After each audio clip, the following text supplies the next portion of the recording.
In this video, we'll take a couple minutes to look at some of the solutions to the problems on the homework quiz on 2.3 through 2.5.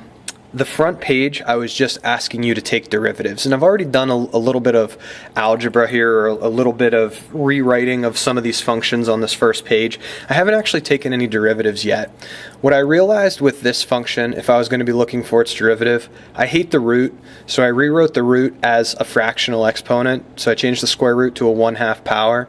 And then something else that I also noticed was that inside this square root, or inside this set of parentheses right here, I have a product. I could elect to use the chain rule because I have this great big inner function and then an outer function, something to the 1/2 power. I could elect to use the product rule within my chain rule, or I can take this product. That's something that you've been able to FOIL for years now. So I elected to FOIL this out just to get rid of the product, had some like terms there. And so notice I haven't taken a derivative. This is still just f of x. It's just an easier form of f of x to take the derivative of. So now I'll go ahead and I'll take the derivative here. So I'm looking for f prime of x. I still have to use the chain rule because I have an outer function, something. This set of parentheses is raised to the 1/2 power, so my outer function would be something raised to the 1/2 power, and my inner function would be what I was circling there a second ago, all of this stuff inside the parentheses. So the chain rule says, take the derivative of the outer function, and the derivative of something to the 1/2 power is going to be 1/2 something to the negative 1/2 power, and then the inner function goes inside this set of grouping symbols. So the inner function is, whoops, that's a 5th power, my fault, plus 4x to the 3rd minus 35x. So the inner function hasn't changed, it's still inside the set of parentheses, but I have stripped off this outer function. I've done the derivative of it. I need to now multiply this, the first part of the chain rule, by the derivative of the inner function, what's between my fingers right here. And this is just going to be power rule. If I'm taking the derivative of this piece, 5 times 15 takes me to 75. I'm going to subtract 1 from the exponent. The derivative of this piece, 3 times 4, is going to take me to 12. I'm going to subtract 1 from that exponent, it's going to become a 2. And then the derivative of minus 35, well, if I do exponent here, which is a 1, times negative 35, I just get negative 35x to the 0, or just negative 35 for that derivative. And yeah, this can simplify a little bit, but there's a valid form of the derivative. In the second question here, I've already rewritten it. So we don't like these fractions. Let me zoom in a little bit on that. We don't like fractions when we're taking derivatives. We don't like roots, and that's a cube root when we're taking derivatives. So I rewrote the original function. I'm not able to FOIL these together like I was in number 1 because of this exponent right here. If I try to FOIL, I'm multiplying, but I haven't done this exponent yet, so I'd be violating the order of operations.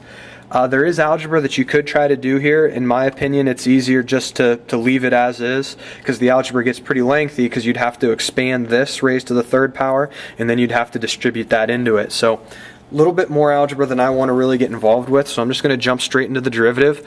I notice I have a product of one function of x times another function of x. So I'm going to have to use the product rule. And the product rule says to take the derivative of the first function, so I'm going to multiply by the negative 3, get negative 2 as the coefficient, subtract 1 from it, and then the derivative of negative 5x to the first is just going to be negative 5. So there's the derivative of my first function of x.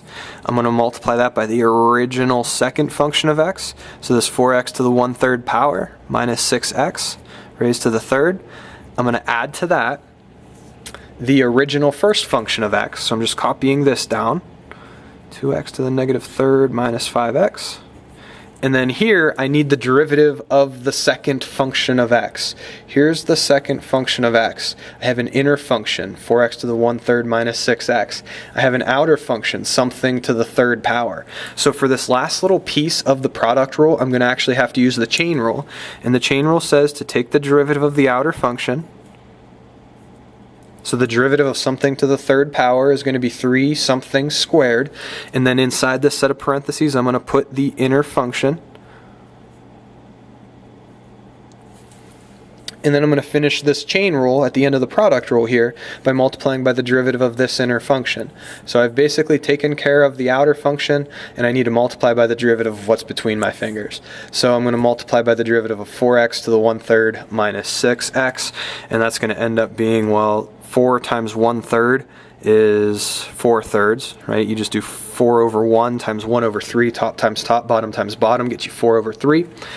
And then that's going to be raised to the negative 2/3, right? Subtract 1 from 1/3 and you're at negative 2/3. And then the derivative of minus 6x is just going to be a minus 6. And again, this can simplify a little bit, but that's totally fine for the derivative. And then the last one on this page, a lot of people use the quotient rule on the quiz, so that's actually what I'm going to go through. I wanted to just remind you that you don't have to use the quotient rule if you don't want to. Move this across the fraction bar, move that denominator across the fraction bar, change the sign on its exponent. Like right here, it'd be this quantity to the positive first power. I can move that across the fraction bar into the numerator if I change the sign on the exponent. That'll allow me to bypass using the quotient rule. You didn't have to do this. I personally would have done the derivative of this function in this form using the chain rule. Right, I have an outer function, 5 something to the negative first.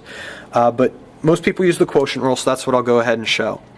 I'm going to use Leibniz notation here only because my function is written as a y equals function. So I'm going to write my derivative with Leibniz notation, dy dx. I could have written a y prime here too. I'm going to use the quotient rule, and the quotient rule says take the derivative of the top, multiply by the original bottom. This is what a lot of people missed on the quiz. The derivative of the top, the derivative of 5 is 0. Some people copied it down as a 5. Derivative of 5 is 0 times the original bottom, which would be 2x squared minus 9. We're going to subtract from that the original numerator, which is 5, times the derivative of the denominator, which is going to be, well, let's see, 4x to the first. And then the derivative of minus 9 is 0, so just 4x there. And that's all going to be over the original denominator squared. A handful of people did the derivative of the denominator squared and not the original denominator squared. So that's what you'd end up with for this derivative. Sorry, that snuck off the screen there a little bit, but that's what you'd end up with for this derivative. In the next video, I'll go ahead and I'll look at a couple of the problems from the back of the quiz.